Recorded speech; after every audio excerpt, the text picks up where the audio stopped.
Hi, this is Jay with Vintage Auto Garage. I'm here to talk about our new gear reduction high torque starters. So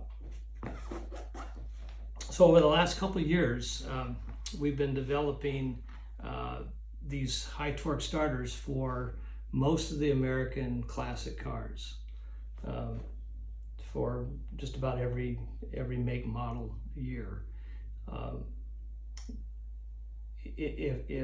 If you have a car or a truck that we don't have a starter pre-built for, we can custom build them. And I'll get into a little bit about the things that we'll need from you to be able to custom build a starter. All right, so the starter is very simple. It weighs 9-10 pounds, has a gear here. The reason we call it a gear reduction starter is because the motor drives this gear reduction, these gears here, that drives the pinion gear. And that pinion gear is pushed out through the solenoid here, okay? So it's got a built-in solenoid. So it does not require any external solenoid like the old starters did, okay? So it's all contained. To connect this up is really simple. Once you have it installed, there's a large terminal here, and that's the plus side of the battery, okay? Goes on here. And the small terminal is coming down from your key switch, your start position of the key switch, okay? Just two. It's grounded through the engine block and back to the negative side of the battery. So you have to make sure you have good grounds, make sure that the surface where you're mounting this when you pull the old starter out is clean, it doesn't have a bunch of paint on it, because it's gonna ground through that surface, okay? If you don't have a good ground, your starter's not gonna work right, okay? So the way this is constructed allows us to clock these starters in various positions. So when we build them, like for this for a Chevrolet, we just know through experience how it probably should be clocked, and we ship it that way. However, every car is different. You may have linkage in the way, you might have exhaust pipes, you might have there's a lot of different things that can interfere with the starter. And some of it's tight. So some of the cars are tighter than others, right? So these starters have the ability to be able to clock that starter for clearance, okay? And it's really simple. There's a set of Allen screws here. You just take these Allen screws out, and you can clock this, in this case, 10 different positions, all right? So you can take it out. You should mark it where you start, okay? And then you can clock this in these different positions. I'll take it off so you can see it. So you can see there's 10 different holes, and you can just go ahead and clock that. And so you make sure that you've got the clearance you need. Don't worry about if it has to be upside down or sideways. It doesn't matter. The starter doesn't care where it is. There is a little vent here, a little rubber vent. Doesn't matter if it's up, down, sideways. Doesn't matter, okay? So then once you find the right clocking, then just simply put your Allen screws back in, tighten it back up, install it in your engine. Again, oblong holes here, so it makes it easy to mount up, okay? And connect up the electrical, and you're ready to go, all right? So let me talk a little bit about shimming. And a lot of people talk about, so do I need to re-shim these starters?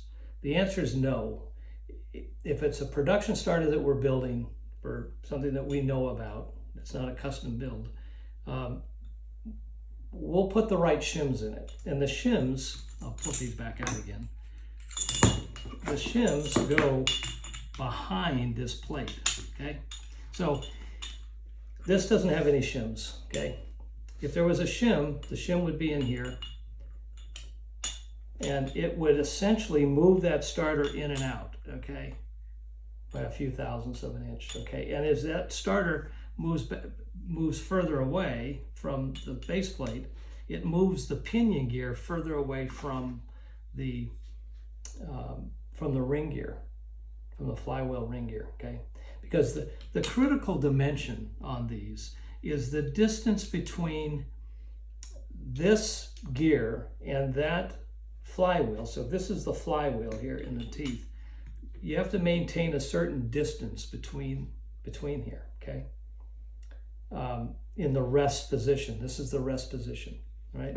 If it was too close, well then this could drag on the flywheel, and sometimes you'll hear that dragging, okay? So if it was too close, then you'd have to shim it so it would push this pinion back, all right? But when you start the starter, to start the engine, this pinion comes out. So it protrudes out, okay? And then it engages into the flywheel like so, okay? So this is the flywheel, engages right here, okay? So then once the engine starts, it spins back in, and then you'd have the clearance from the flywheel, okay? So that's called the A dimension. The A dimension is essentially the distance between where the starter mounts on the bell housing to the flywheel ring gear. So if this was the flywheel ring gear here, okay, and this is where it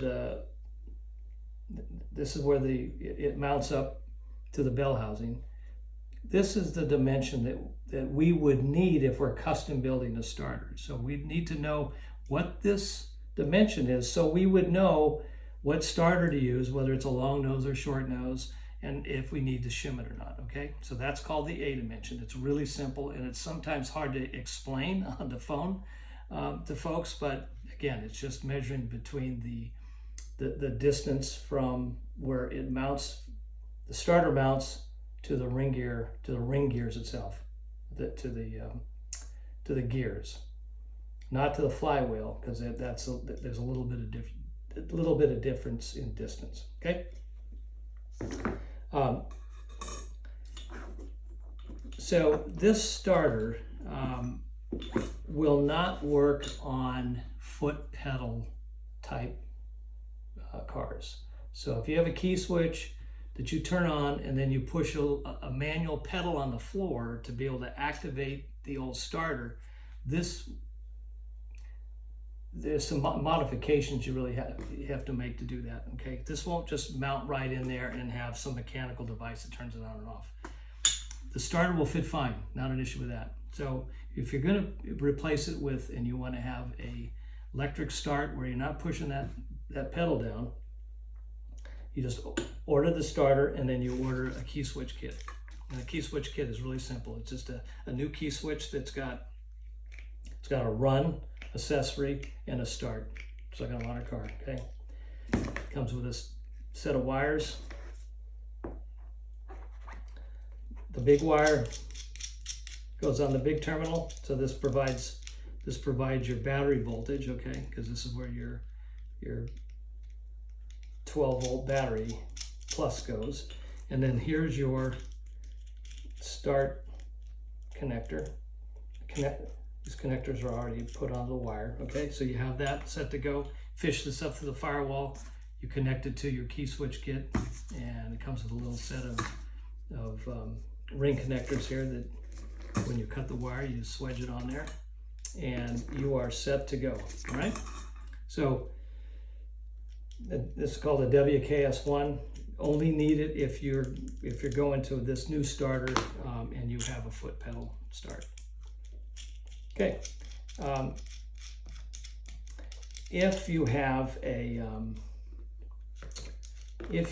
a push button on your dash, so you turn the key switch on and then you push a button, typically they were over on the left hand side, and then that engages your starter, all right? So you don't need to have any other solenoids, as I mentioned, because the solenoid is right here, all right? So to make that work, we've come up with a little diagram, and this is on our site. So now Ford used a button that went to ground, and everybody else used a button that actually delivered 12 volts. So Ford had to do it a little different, of course. So if this was a Ford starter, okay, and you want to use your push button on your dash, then there's a little relay, which interesting enough is essentially the same as a horn relay. just a little low voltage relay. And then your key switch kit connects to your battery, and when you push the button, it activates the relay, and then the relay will activate the starter, okay? If it's in any other car besides Ford, then when you push the button, it actually delivers 12 volts. Well, then it's just wired different. It's wired a little bit different than this, but it essentially does the same thing. So you push the button, activates the relay, and it starts the starter. So it's hopefully you can see this. I've got it posted on our site. I think we have it on the blog. You can go in there and take a look at it, okay? So use this if you're gonna use a start with a push button, okay? The starters all come with a set of instructions. Talks a little bit about the A dimension, talks a little bit about making sure that it's grounded. And I think that is essentially it. We build these starters for just about every make, model, year, classic American car at least. And hopefully this video was of value, and you can reach us at www.vintageautogarage.com. Great. Thanks for listening and watching.